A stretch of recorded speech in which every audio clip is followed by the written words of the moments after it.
Today we're going to be doing two song analyses on how the song relates to the book The Great Gatsby. Today I'll be doing one on Eric Carmen's The Boats Against the Current, and I'll be doing an analysis on the song Bridge by Epic High. So here we go. The last scenes of The Great Gatsby goes over almost all of the major themes throughout the book, especially on the topics of love, time, and dreams. Eric Carmen's Boats Against the Current really helps illustrate Gatsby's feeling of these topics toward the end of the book. Before I go on, listen to the lyrics of this clip of the song and try to really think about the connections.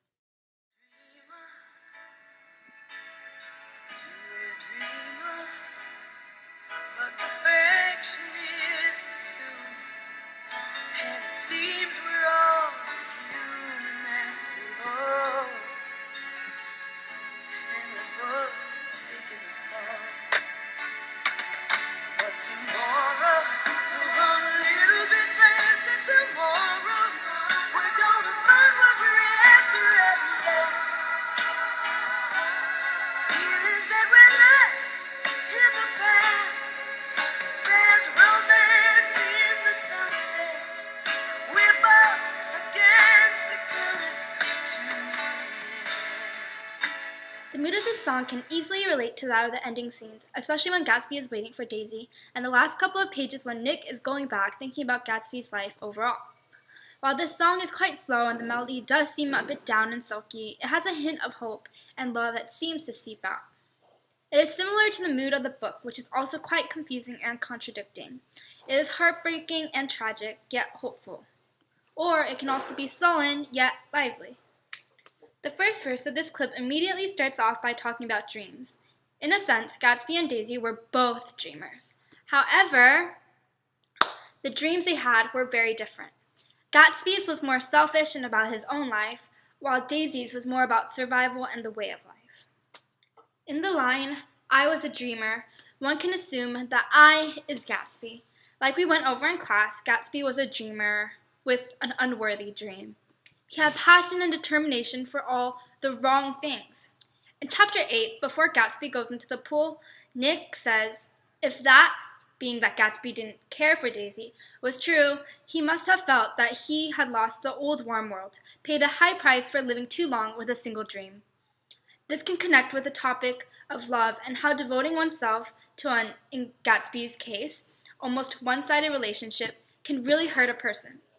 In the lyrics, "You are a dreamer," we can associate the "you" here in this line to be Daisy.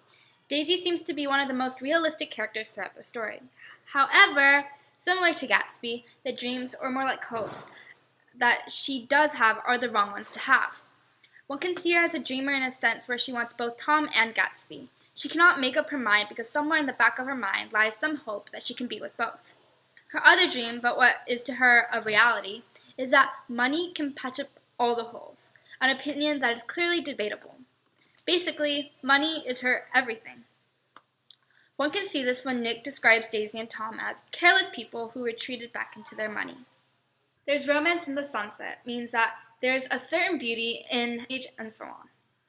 In the end, Daisy seems to have moved on from Gatsby as she runs away with her husband. Although Daisy and Gatsby's relationship is clearly fading, Gatsby never gives up hope. Again, the song directly alludes to the book when Carmen sings, "We're boats against the current to the end." In this case, it refers to the very last line of the book. Throughout his whole life, Gatsby fought to go back in time and restore his perfect past. He passionately waited for Daisy, and he did so until his very last breath, showing that he was a boat against the current to the very end. Fitzgerald incorporated a number of themes that could easily relate to many people. Also, he included events and characters that were quite prevalent during the time period. The song Bridge by the Korean group Epic High helps disclose many of Gatsby's characteristics and motives. It also includes several themes that Fitzgerald mentions throughout the book. So now, listen to the song and read the lyrics on the screen. 난 주말에만 꿈을 꾸는 놈 토요일만 되면 복권 한 장을 쥐며 불금에도 숫자를 자꾸 계산하려고 줄 서 있네 어릴 적 내가 분당 많은 공장이었는데 이제 널린 편의점이네 I wish 걱정 없이 살고 싶어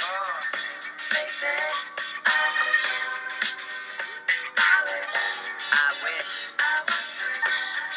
함께 살고 싶어 버는 만큼 쓰는 만큼 Is you happy? Is you happy? 버는 만큼 쓰는 만큼 Are you happy? Cause baby I wish I was rich Baby I wish you gold up in the air I wish your diamonds in the air I was rich I'm waving like you just don't Cause baby You've probably noticed by now that the mood of the song is quite gloomy.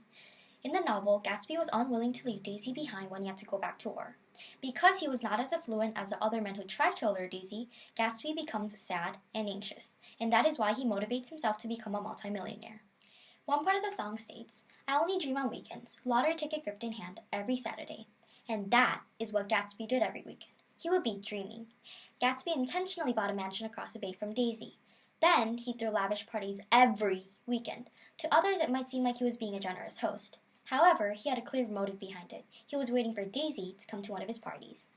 In the book, Jordan tells Nick, but it wasn't a coincidence. Gatsby bought that house so that Daisy would be just across the bay. Now moving on to what Gatsby possibly could have felt, the lyrics, I wish I was rich, was probably something Gatsby repeatedly said to himself as he aspired to become wealthy.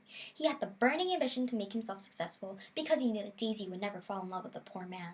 In chapter 8, Nick states that the fact that other men already loved Daisy increased her value in his eyes, and that he might have despised himself for letting her believe that he was a person from much the same stratum as herself.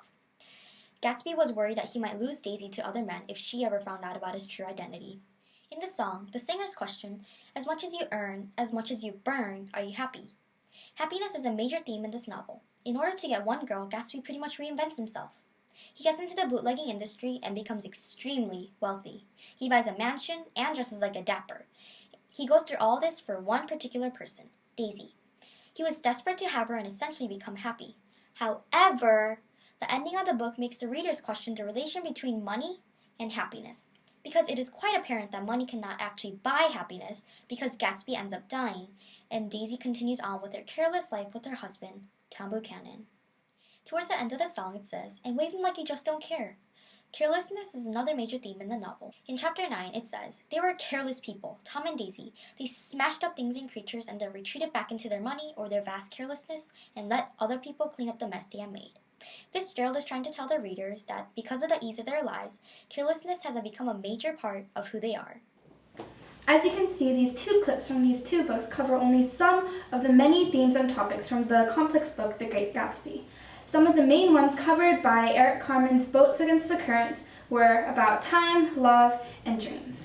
Some of the major topics that were mentioned in the song Rich include happiness and carelessness. The song also helped reveal Gatsby and Daisy's characteristics. We hope that by now you guys have learned more about the book The Great Gatsby. Thank you for watching.